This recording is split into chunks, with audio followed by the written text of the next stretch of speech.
a partir do momento em que eu fico no Sporting, não é? Em que tivemos a certeza que eu ia fazer parte dos infantis do Sporting, ele tirou uma semana de férias, ensinou-me, foi comigo essa semana, ensinou-me o trajeto que era autocarro, barco, autocarro, eram quase, sei lá, 1 hora e tal de caminho, 2 horas, para chegar a Alvalade. E a partir daí, pronto, a partir daí tive que me desarrascar. Tive que crescer também um bocadinho mais rápido que o normal do menino de 10 anos, não é? E tive que... Comecei a ir sozinho para Lisboa, com 10 anos, saía da escola da parte da tarde, treinávamos ao fim da tarde, sei que chegava a casa por volta da meia-noite, 1 da manhã, e no outro dia tinha que ir para a escola de manhã. Mas pronto, era aquilo que eu tinha escolhido, era o meu sonho e nada me fazia demover do caminho que eu estava a tentar percorrer. Sozinho. Tinha que ser Miguel, não havia outra solução. E felizmente, graças a Deus, nunca tive problemas nenhuns. As pessoas dizem que os tempos mudaram, tudo bem, nós aceitamos isso, nós sabemos que não vamos ser hipócritas ao ponto de dizer que não, mas os tempos mudaram também, não é?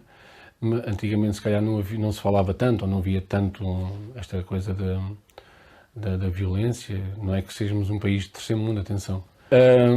Mas teve que ser, não havia outra solução. Com muito sacrifício, muito sacrifício, mas acima de tudo muita ambição e muito querer daquilo que procurava. E não havia telemóveis na altura. Eu quando vinha para cá, a primeira coisa que fazia quando chegava à estação dos barcos de Lisboa era meter a moedinha na cabine e ligar para a minha casa, para o meu pai, para a minha mãe, não é? E dizer que, olha, o barco é esta hora e eu vou neste barco. Não que eles me fossem buscar à estação, mas para saberem que que eu ia apanhar o barco e que depois ia apanhar o autocarro e estava em casa. Era assim que eu fazia. A não ser que estivesse ali muito próximo da hora do barco, tinha que ir a correr para apanhar o barco, que aconteceu algumas vezes. Mas era isso que eu fazia. Pai, depois foi o tempo, os anos foram passando.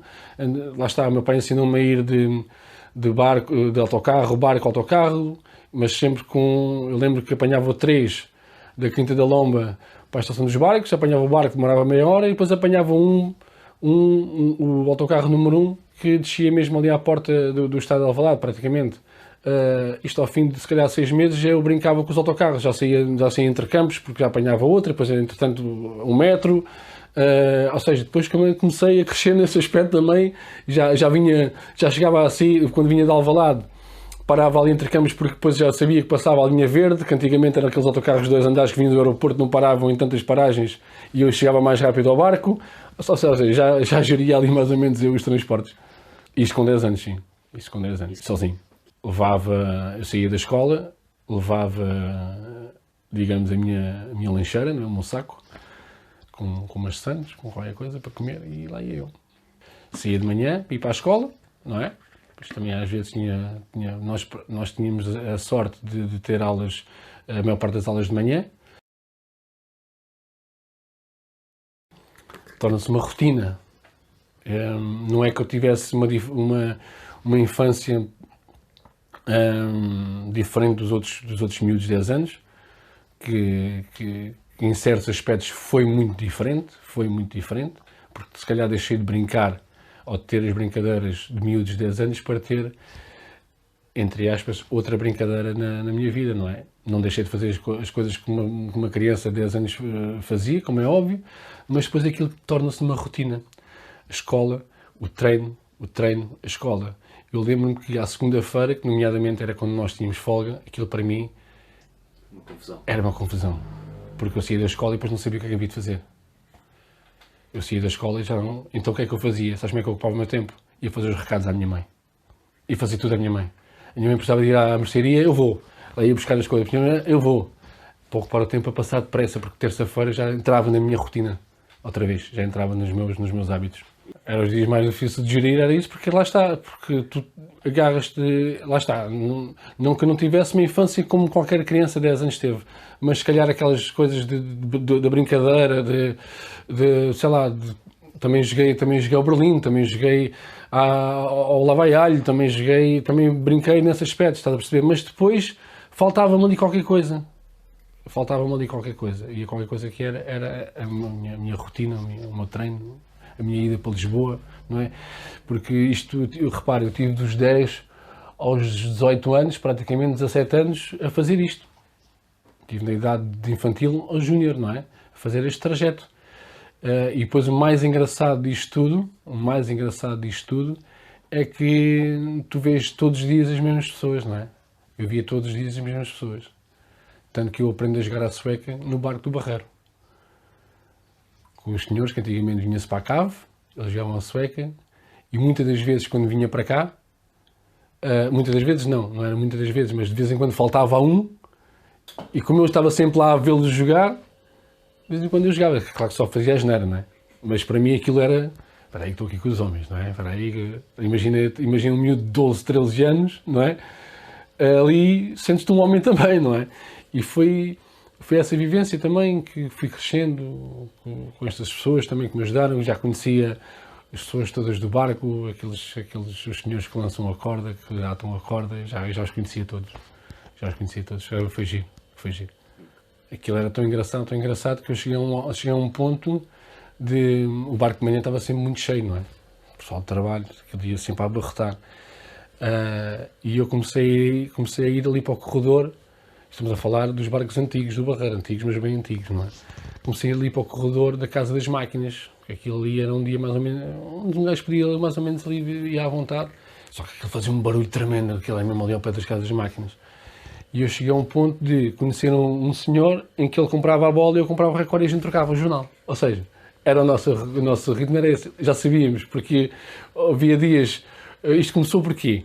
Porque houve uma vez que ele estava ali a bola, não é? Sabes que a bola, aquilo, era deste tamanho. E eu cá, não tive tempo de comprar o recorde, estava sempre ali à espera, estava ali a ver, as mais gordas, não sei o quê. E ele, mais velho, começou a notar... E começou a perceber que eu também às vezes levava o jornal, não é? E foi ele próprio que me disse, queres trocar? E isso depois foi sistemático. Era sistemático. Eu comprava o recorde, lia. Quando não tínhamos tempo para ler tudo, não trocávamos, não é? Mas depois trocávamos o jornal. Era giro. Um grande capitão. Eu apanhei, como é óbvio, apanhei vários capitães e na maior parte das vezes tive a sorte de pertencer a esse lote de capitães de equipa que lideravam um grupo de trabalho. Mas o grande capitão que eu tive na minha vida profissional foi o Oceano. O capitão exemplar, em todos os aspectos, profissionais, humanos, de dar as duras, de aconselhar. Ainda hoje falamos e ficou essa marca para mim. Foi uma referência para mim, não só em termos de clube, mas também como homem, como profissional, o Oceano. Não que os outros não o tivessem, que não passassem, digamos assim, o que é ser líder de uma equipa, o que é liderar um grupo de trabalho, mas o Oceano tinha uma maneira diferente de dizer as coisas, de falar contigo. Ele podia estar a dar a maior dura do mundo, ele podia estar chateadíssimo contigo porque fizeste alguma coisa menos bem, mas a maneira dele falar, a maneira de ele encaminhar e dizer as coisas, sentias que era sempre positivo, era sempre aquela dura positiva, aquela crítica positiva para ajudar, exatamente. E depois era a liderança que ele tinha com 20 e poucos homens, não é? Digamos assim. Toda a gente o respeitava. Uma das coisas que o Oceano fazia era cada jogador novo, digamos assim, que chegava ao Sporting Clube Portugal, ele fazia questão, mas fazia questão mesmo, fazia de vincar que eles tinham que saber onde é que estavam e no clube onde estavam e para aquilo que queríamos tentar ganhar. Não vou aqui referir uma outra situação, como é óbvio, mas ele tinha a maneira dele e acredita que em 99,9% acho que todos os jogadores sabiam o que era o Sporting Clube Portugal. Ou o que era estar no balneário e o que era a mística do Sporting Clube Portugal. Não, eu felizmente, ou infelizmente, tive nessas duas vertentes, ou seja, eu apanhei um futebol completamente diferente, não é? E ainda bem que o futebol foi evoluindo, o futebol ainda hoje está mais evoluído, mas para o fim da minha carreira nomeadamente também cá em Portugal, já sentia que não havia tanto aquele respeito que nós tínhamos antigamente pelo jogador mais velho, digamos assim. Os jogadores mais novos já chegavam, já pensavam que aquilo era normal, digamos assim, e não é normal. Não é normal quando tu sais de uma equipa de júniores, chegas a uma equipa sénior, tem que haver respeito. Tem que haver respeito pelos mais velhos, tem que haver um respeito pelos jogadores que já fizeram alguma história, digamos assim, seja ele qual for o clube. Eu já sentia isso, já sentia que para os miúdos, digamos assim, era uma coisa normalíssima, já chegavam ali, já não pediam licença a ninguém. Eu lembro-me que na minha altura de Sporting, havia banhos e massagens, não é? Como há sempre, e nós, à medida que íamos chegando do treino, tínhamos um quadro e punhamos o nome, não é? Número 1, primeiro a chegar, imagina, Miguel. Número 2, Marco. Número 3, se o Oceano fosse o terceiro a chegar, não, o Oceano tinha que ir o primeiro. Era uma questão de respeito. E no meu final de carreira, isso já não acontecia. Chegavam ali. Acho que foi evolução. Acho que também foi culpa também dos mais velhos que deixaram essa abertura, os tempos foram evoluindo, não é? Nesse aspecto acho que não foi tão benéfico, porque repara, hoje em dia fala-se qualquer coisa, não é? Já é um bicho de sete cabeças. E acho que a sociedade cada vez mais está-se a deixar levar por esse tipo de situações e esquecer-se daquilo que estava para trás, que não sei se era o correto ou não, mas que funcionou. Antigamente, se calhar, não é? Os pais davam uma palmada no filho e aquilo era educação. Hoje já não é educação, hoje é agressão. Era aí que eu queria chegar. E quando tens um exemplo que penso que é do conhecimento de toda a gente, pelo menos aquelas pessoas que acompanham o futebol, não é? Quando tens hoje em dia, salvo seja, uma maneira de falar, jogadores de grandes clubes europeus, de grandes clubes mundiais, que levam cabeleireiros para o hotel, acho que está tudo explicado. Vão cortar o cabelo e chamam o cabeleireiro para ir ao hotel para cortar o cabelo. Acho que está tudo explicado, não é? Acho que é aí que eu digo que as coisas não evoluíram, ou se evoluíram, não foi com aquela evolução que o futebol pretende. Não, até podes cortar o cabelo, mas uma coisa é o meu colega cortar o meu cabelo. Que acontecia tantas vezes, acabava-se o treino e os colegas ajudavam-se a cortar o cabelo, aqui, ali, não sei o quê.